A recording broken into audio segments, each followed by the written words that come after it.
Hey guys, how you doing? This is Mark with Behind Closed Doors. Everybody can get it. Hey guys, how you doing? How you doing? Happy Tuesday. Man, man. The journey is real, guys. The journey is real. Once again, this is a podcast series that I put together for mainly my caregivers of the world, right? People that take care of people that can't take care of themselves.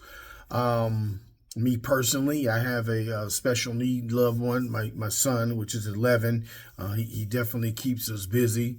So I have my handful of caregiving duties with him. Get my coffee there. Also, guys, this is a adult sort of message, right? I always say adult friendly just in case, you know what I mean? So sometimes it get a little emotional, trying to convey my point or conveying my point at that rate. But I just wanted to definitely give you guys a forewarning. And then, having an 11-year-old son, getting back to that, kind of what qualifies me a little bit.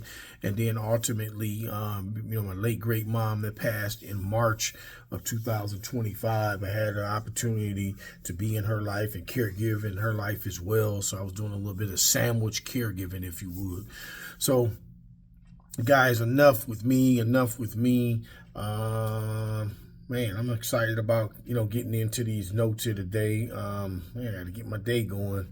It's always something, man. You guys gotta pay the bills, right? Gotta do what we gotta do. Today's podcast, today's. We're moving in as we move into 2026. Moving into the year, man. Just some reflection, right? That's what this is, and this is reflection. This is going off of my journey. Some of the things that I have faced, some of the things that we always, a work in progress, right?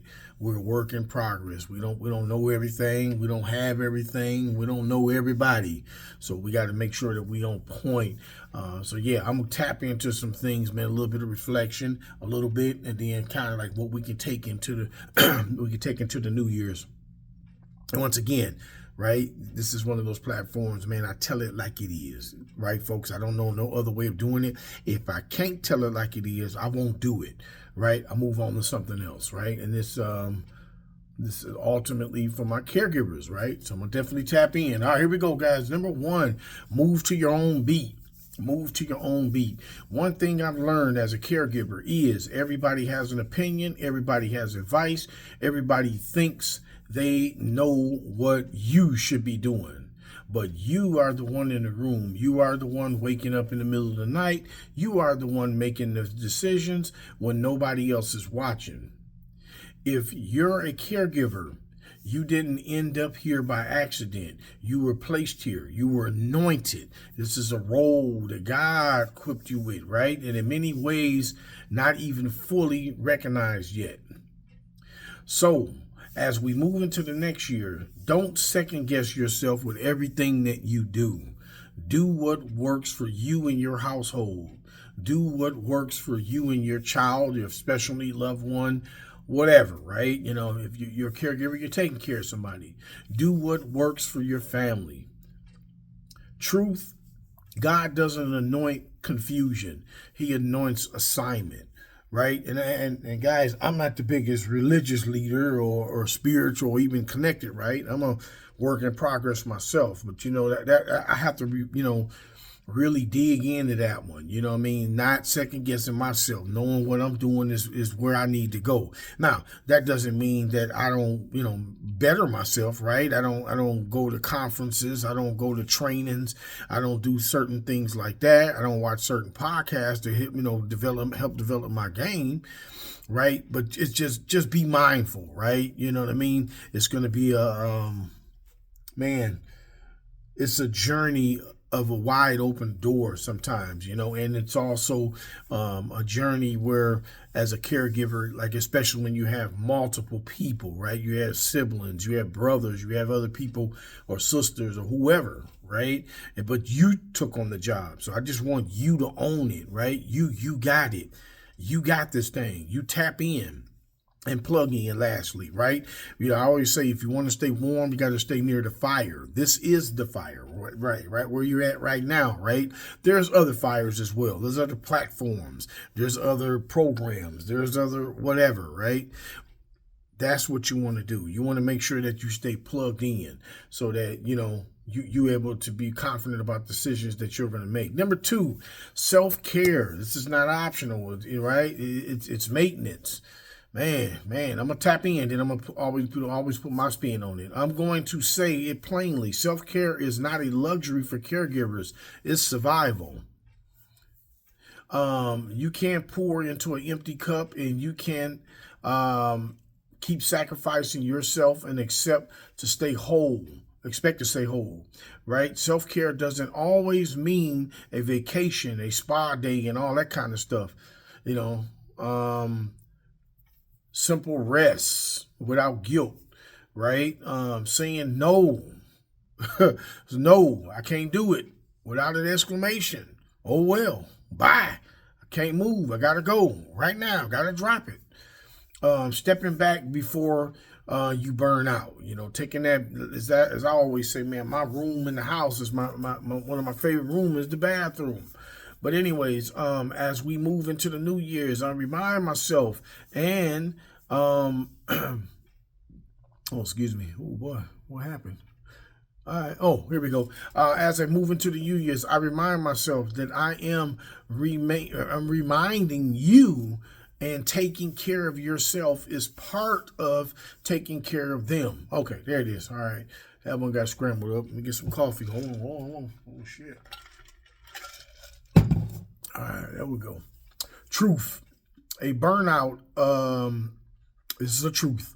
A burnout caregiver helps no one, especially themselves.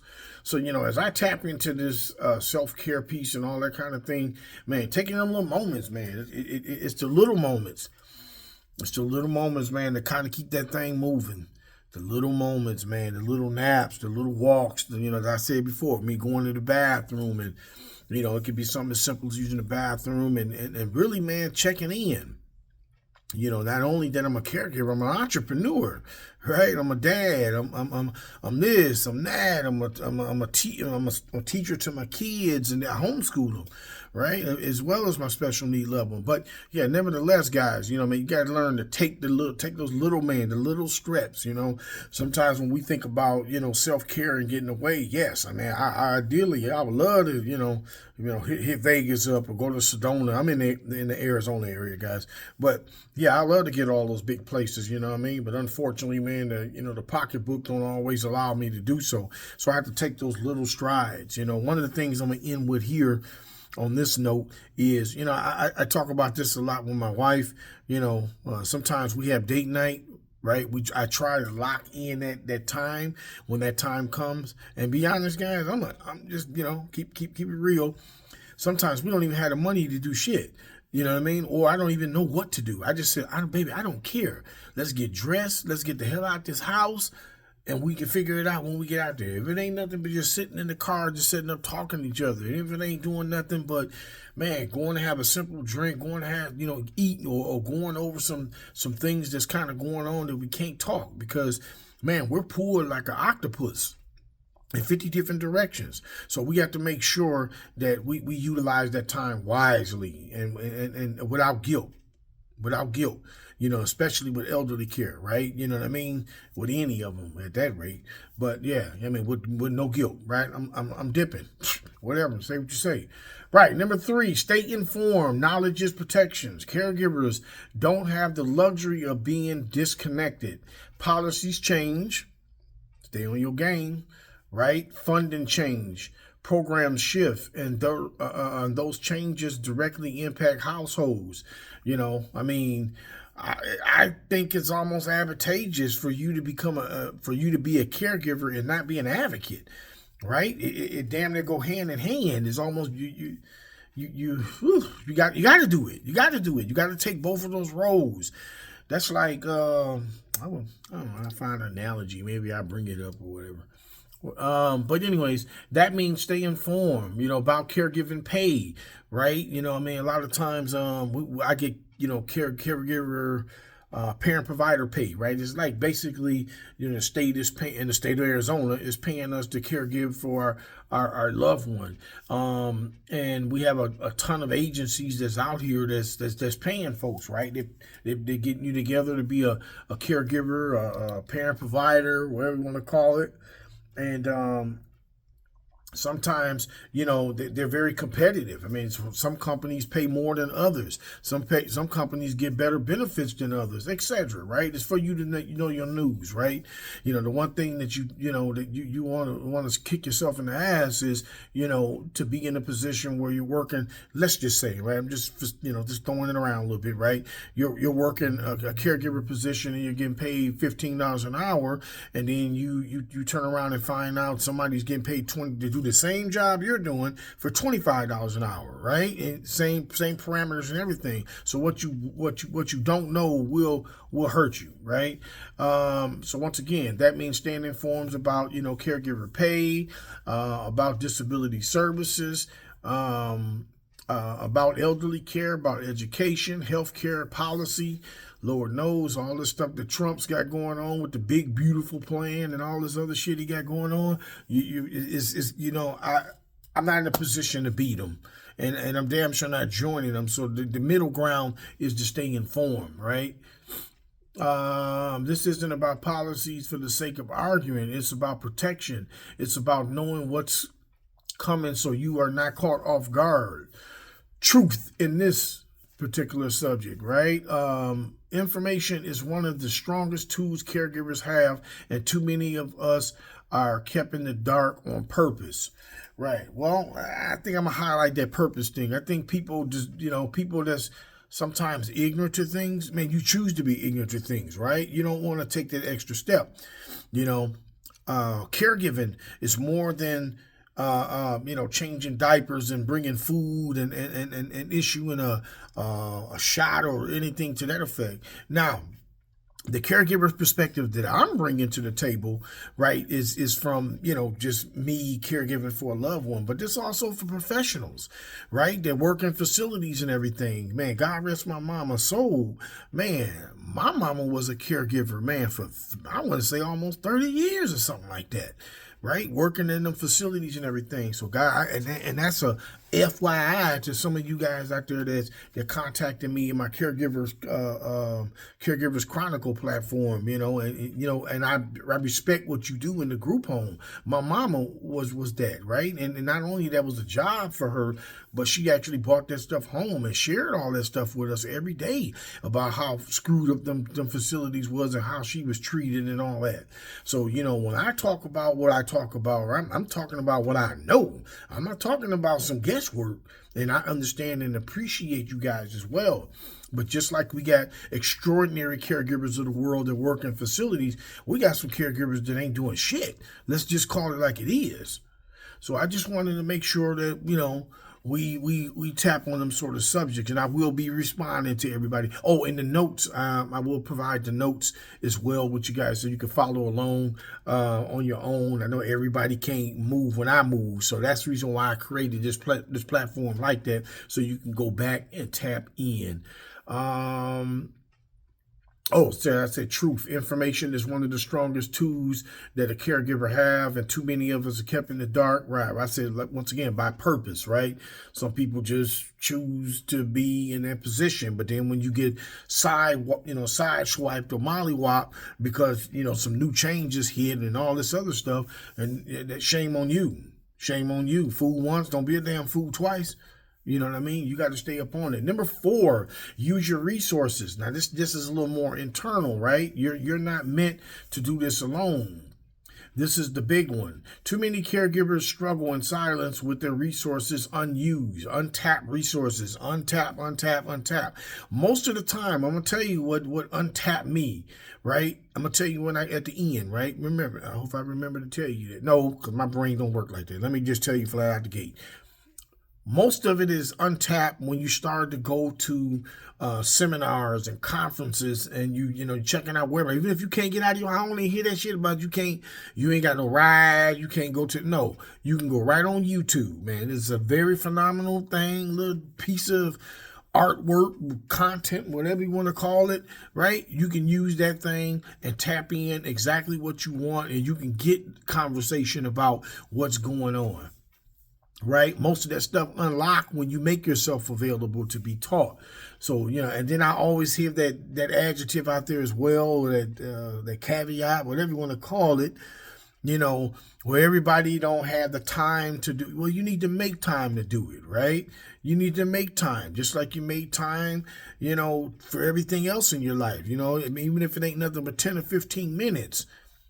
Even if it ain't nothing but 10 or 15 minutes, going back to self-care, right? Dipping. One of the things that I do, right, as part of my self-care, right? Taking 15 minutes, taking 30 minutes right now, right? I got life goes on beyond caregiving. I got a family to take care of. I got shit I had to do, right? So I get up in the morning, I take those extra 30 minutes or something like that and tap in. What's going on today? Right? How things is moving. I take those time to tap in on different podcasts and hearing what people got to say and stuff like that. Man, I don't know it all by a long shot. Right? I told you where I was at, some years ago until I started, until I had my 11-year-old son and took on all the rest of this stuff. I was on the couch drinking beer, watching sports. I could pretty much give a shit less, but until that impacted my life, now all of a sudden I had to turn it on. And that's works for a lot of people as well. So anyway, support groups, programs, services, community, advocacy rather. If this, what is this? Oh, if it exists and applies to your situation, it is not charity, it's support. Use it. You have all these agencies out here. You got all of them doing what they're doing. And I'm an agency owner as well, just as much as I am a parent, right? And I'm going to tell you like this. I don't give a damn if you're a small agent or you're a large agent. We all got something in common as it pertains to programming and all that kind of stuff. We have more programs than we have people. They're struggling to find people. They're going out of their way to get you there. They're doing all they can, right? Because they looking for the support, right? If they want to continue to have funding, they have to justify, right, those numbers. They have to have the people. So that's why they literally